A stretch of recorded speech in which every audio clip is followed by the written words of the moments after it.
Hello and welcome everyone. Students, we are beginning with our next video. It's part 2 of metal and non-metal. So students, first of all, this is the second video of our class 10th. Class 10th की ये second video होने वाली है science की और metal और non metal की। बेटा हमने जो लास्ट क्लास में पढ़ा था ना, वो लास्ट क्लास में मेटल नॉन मेटल के बिल्कुल बेसिक्स थे। और मैं ये वीडियो शॉर्ट्स बेटा जानबूझ के रख रहा हूँ क्योंकि मुझे पता है आप लोगों का वॉच टाइम जो है वो काफ़ी कम है। 5-7 मिनट से ज़्यादा वीडियो तो मैं बोर लगने लगती, इसलिए मैं चाहता हूँ आपको कम से कम शॉर्ट वीडियो रखूँ और डिटेल्ड वीडियो रखूँ। Okay, so beginning with the second part. तो फर्स्ट पार्ट का थोड़ा सा रिवीजन करेंगे। फर्स्ट पार्ट में मैंने आपको बताया था प्योरिफिकेशन, नॉट प्योरिफिकेशन, मैंने आपको बताया था प्योर सब्सटेंस क्या होता है। उसके बाद मैंने बताया था मेटल और नॉन मेटल क्या होता है। उसके बाद मेटेलाइट्स क्या होते हैं, रिएक्टिविटी सीरीज के बारे में मैंने आपको बताया था। ठीक है, तो सबसे पहली बात मैं जल्दी जल्दी बेटा आपका रिवाइज कराऊंगा, फिर उसके बाद मेरे को इन टॉपिक्स पे भी कवर करने हैं। ठीक है, तो फर्स्ट पार्ट की अगर मैं बात करूं, पहली बात मैं अगर आपसे करूं तो सबसे पहली चीज थी प्योर सब्सटेंस क्या होता है। प्योर सब्सटेंस क्या होता है बेटा, रिवाइज करा होगा ना तुम लोगों ने।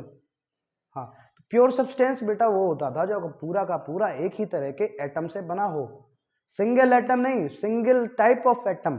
फॉर एग्जाम्पल गोल्ड है ना, पूरा का पूरा एक ही टाइप के एटम से बना हुआ, उसको हम प्योर बोलते हैं। ठीक है, इसके अलावा यहाँ पर एलिमेंट देखो, प्योर सब्सटेंस है ना, रेशो वाली बात भी होती है, लेकिन उसकी मैं अभी बात नहीं करूंगा। ठीक है, उसको डिटेल में मैं नहीं जाऊंगा, नहीं तो तुम कहोगे सर वो कंपाउंड्स भी तो होते हैं, उनको भी तो प्योर बोलते हैं। यहाँ मैं एलिमेंट्स की बात कर रहा हूँ। ठीक है, तो वो एलिमेंट्स क्या होते हैं, प्योर सब्सटेंस होते हैं। प्योर सब्सटेंस क्या होते हैं, प्योर सब्सटेंस वो होते हैं जो एक ही तरह के एटम से पूरे के पूरे बने होते हैं। राइट, तो अब जब मैं एलिमेंट्स के बारे में थोड़ा और मैंने आपको बताया, तो मैंने आपको बताया मेटल क्या होते हैं, नॉन मेटल क्या होते हैं, मेटेलॉइड्स क्या होते हैं। ठीक है, मेटेलॉइड्स क्या, सॉरी मेटल क्या होते हैं, मेटल वो होते हैं जो हमें इजीली कैटायन प्रोवाइड करें, पॉजिटिव आयन प्रोवाइड करें एक रिएक्शन के दौरान। ठीक है, एक रिएक्शन के दौरान कैटायन प्रोवाइड करें, पॉजिटिव आयन प्रोवाइड करें। ठीक है, तो ये क्या होते हैं, क्या होते हैं, ये मेटल्स होते हैं। ठीक है, for example sodium, potassium, aluminium. ठीक है ना, तो ये उसके बाद नॉन मेटल्स क्या होते हैं। अच्छा हाँ, मेटल्स के बारे में एक और चीज है कि ये they conduct heat and electricity, ये इजीली हीट और इजीली इलेक्ट्रिसिटी कंडक्ट करते हैं। नॉन मेटल क्या होते हैं, नॉन मेटल वो होते हैं जो इजीली हीट और इलेक्ट्रिसिटी कंडक्ट ना करें और एक केमिकल रिएक्शन के दौरान हमें एनायन प्रोवाइड करें, नेगेटिव आयन प्रोवाइड करें। बात समझ में आई। इसके बाद एक जरूर मैं आपको बताऊंगा, हाँ, मेटलॉइड्स के बारे में हम बात कर रहे थे। तो मेटलॉइड्स वो होते हैं जो हमें कुछ प्रॉपर्टीज हमें मेटल की और कुछ हमें नॉन मेटल की उनमें देखने को दोनों की हमें मिल जाएंगी, जैसे कि एंटीमनी, आर्सेनिक, ये उसके एग्जाम्पल थे।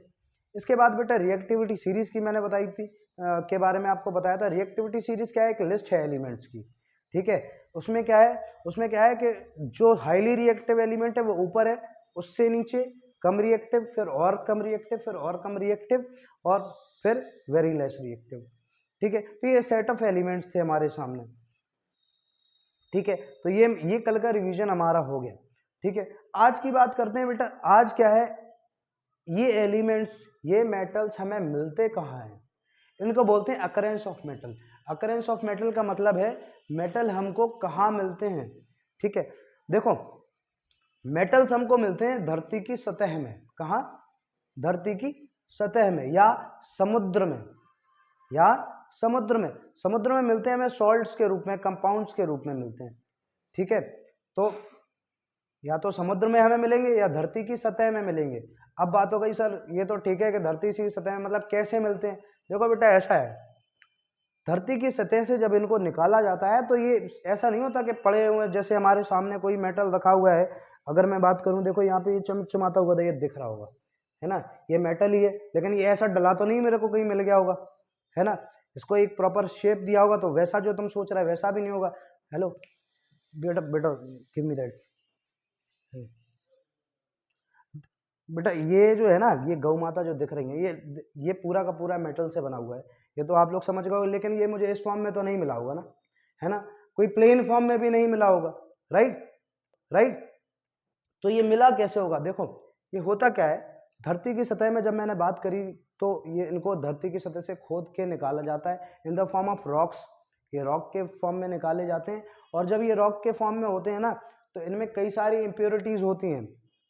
ठीक है, अब मैं आपको बताने जा रहा हूँ, ये तीन चीजों के इंट्रोडक्शन कराने जा रहा हूँ, मिनरल्स, ओर और गैंग। अब ध्यान से सुनो, जब इनको धरती से निकालते हैं, जब इनको खोद के निकाला जाता है, तो देखो सबसे पहली बात तो मैं आपको बताऊंगा मिनरल क्या होता है, फिर मैं बताऊंगा ओर क्या होता है, फिर मैं बताऊंगा आपको गैंग क्या होता है। ठीक है, फिर मैं बताऊंगा, फिर इस टॉपिक पे आऊंगा कि मेटल्स को निकाला कैसे जाता है इनमें से। सबसे पहली बात बेटा, मिनरल्स क्या होते हैं? ऐसे कंपाउंड या ऐसे एलिमेंट्स जो हमको नेचुरली प्रोवाइड हो जाएं। क्या? नेचुरली प्रोवाइड हो जाए, they are minerals. They are minerals. ठीक है, अब मैं बात करता हूं ओर की। तो ओर क्या है? देखो हर मिनरल में से हम मेटल को नहीं निकाल सकते। देखो मैंने आपको क्या बताया, मिनरल्स क्या है? मिनरल्स वो हैं जो इजीली हमें नेचर में कंपाउंड्स के रूप में मिल जाए। ठीक है, और एक और है कि उसमें से मेटल हम एक्सट्रैक्ट कर सकें, लेकिन हर मिनरल में से हम मेटल को एक्सट्रैक्ट नहीं कर पाते। ठीक है, इसके बाद नेक्स्ट वर्ड आता है ओर। ओर क्या होता है? ऐसे मिनरल्स, ध्यान से सुनना, साथ में लिखते जाओ, ऐसे मिनरल्स जिनमें से हम मेटल को 100% एक्सट्रैक्ट कर पाए, और सिर्फ एक्सट्रैक्ट नहीं कर पाए, चीपली एंड कन्वीनियंटली, यानी आसानी से भी और प्रॉफिटेबली भी। बात समझ में आ रही है? तो ऐसे ऐसे मिनरल्स जिसमें से हम प्रॉफिटेबली एंड कन्वीनियंटली मेटल को एक्सट्रैक्ट कर सकें, they are ore. They are ओर। अब जब देखो, जब ऐसे ओर हमने निकाले जिसमें से हमको मेटल को एक्सट्रैक्ट करना है, तो जाहिर सी बात है वो ऐसे ही तो नहीं हमें मिल जाएगा, है ना? उसके साथ में कुछ इम्प्योरिटीज होंगी। ऐसे ही ना मिलने का मतलब है कि उसके साथ में कुछ इम्प्योरिटीज होंगी, डस्ट पार्टिकल्स होंगे। ठीक है, तो ये जो इम्प्योरिटीज साथ में जो हमें मिलती है ना, इनको हम बोलते हैं गैंग। ये एक बात और, ये गैंग्यू नहीं है, ये गैंग्यू नहीं है, दैट्स गैंग। ठीक है ना, दैट्स गैंग। अच्छा, तो सबसे पहली बात हमने बात करी कि मेटल्स हमको मिलते कहाँ है? ये धरती की सतह में मिलते हैं या समुद्र में मिलते हैं, पहली बात। दूसरी बात, मिनरल्स में से मिलते हैं, और ऐसे मिनरल्स जिसमें से इनको प्रॉफिटेबली और कन्वीनियंटली हम निकाल सकें, उनको ओर बोलते हैं। और इनके साथ में कुछ हमें डस्ट पार्टिकल्स मिल जाते हैं, कुछ इम्प्योरिटीज मिल जाती हैं, जिनको हम गैंग बोलते हैं। तो भाई मेरे को ओर मिल गया, अब ओर में से मेटल को मेरे को निकालना है, एक्सट्रैक्ट करना है। तो एक्सट्रैक्शन का तरीका क्या है, ध्यान से समझना। एक्सट्रैक्शन ऑफ मेटलर्जी कहलाती है, पहली बात। अब ध्यान से समझो, मेरे पास ओर है, ठीक है, सबसे पहले मैं क्या करूंगा, उसको पीसूंगा, crushing, that's crushing and grinding. ठीक है, तो पहला स्टेप होता है इसका क्रश करना या ग्राइंड करना, पतले पतले पीसेस करना।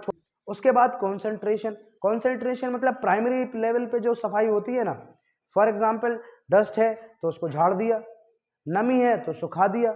इसके अलावा भाई देखो, एक और अगर मैं एग्जांपल दूं, देखो जब किसी बच्चे को चोट लग जाती है ना, चोट लग जाती है तो उसके साथ में मिट्टी इट्टी और खून वून सब छप जाता है, तो उससे लगता है कि घाव बहुत बड़ा है। तो प्राइमरी लेवल पे सबसे पहले सफाई के लिए हम क्या करते हैं, डिटॉल से उसको साफ करते हैं, तो जो चोट होती है वो साफ साफ दिखाई देने लगती है ना। बेटा इसको रिलेट मत करना, ये जस्ट एक एग्जाम्पल के लिए है कि प्राइमरी लेवल पे हम क्या करते हैं। ठीक है, तो कॉन्सेंट्रेशन ऑफ ओर यानी स्टार्टिंग में प्राइमरी लेवल पे हम इसको कैसे अलग करेंगे। फिर उसके बाद जो हमको मिला उससे हम क्या करते हैं, उसको जो हमें मिला उसको हम क्या करते हैं, मेटल ऑक्साइड में कन्वर्ट करा। ठीक है, कैसे करेंगे ये फर्दर मैं आपको बताऊंगा। ठीक है, ऑक्साइड्स में बनाया, लेकिन हमको तो मेटल चाहिए, हमको ऑक्साइड थोड़ी चाहिए। फिर चौथा पार्ट आता है मेटल ऑक्साइड्स में से हम रिड्यूस कराएंगे, रिडक्शन कराएंगे, तो हमको यहाँ पे मेटल मिलेगा। लेकिन अब यहाँ पे तो हमको मेटल मिल गया, ये फिर मैंने एक और स्टेप क्यों लिखा है, देखो बेटा अभी भी जो मेरे को यहाँ पर मेटल मिला ये भी पूरी तरीके से प्योर नहीं है। ठीक है, हमको चाहिए बिल्कुल चमचमाता हुआ। ठीक है, तो उसके लिए फर्दर प्योरिफिकेशन हम कराते हैं, जिसको हम बोलते हैं रिफाइनिंग, जिसको हम बोलते हैं रिफाइनिंग। सो स्टूडेंट्स, मैं बेटा आज के लिए मैं इतना ही रख रहा हूं क्योंकि मैं चाहता हूं कि मेटलर्जी को मैं थोड़ा और डिटेल में डिस्कस करूं। और मैं आपसे प्रॉमिस करता हूं अगली वीडियो ज़्यादा डिले नहीं होगी। ये जहां तक है या तो आज शाम तक आपको मिल जाएगी या टुमारो मॉर्निंग आपको ये वीडियो मिल जाएगी। ठीक है, सो बेटा याद रखना। ये देखो बेटा, आप लोगों का क्या है कि समस्या ये है कि आप लोगों का वॉच टाइम काफ़ी कम है और मैं चाहता हूँ आप लोग प्रॉपर नॉलेज लो। ये नहीं कि 5 मिनट में फिर दूसरी पे चले गए या हटा दी, फिर उससे क्या होगा, आप लोग प्रॉपर समझ नहीं पाओगे। ठीक है, इसलिए मैं चाहता हूँ 2 वीडियो आपके लिए हो गई। इंट्रोडक्शन मैंने करा दिया, थर्ड पार्ट में लेके आऊँगा जल्दी से जल्दी और मेटलर्जीज को मैं डिटेल में डिस्कस करूँगा। उसमें नेक्स्ट एक और चीज़ रहेगी, कोरोजन रहेगा, ध्यान रखना। और मैं उसमें बहुत सारे ऐसे क्वेश्चंस भी डिस्कस करूँगा जो कि पेपरों में आ चुके हैं। ठीक है, और थोड़ी सी वीडियोस में थोड़ी लेंथी भी रहेगी। सो आज के लिए बेटा इतना ही। Thank you so much. जय जय श्री राम।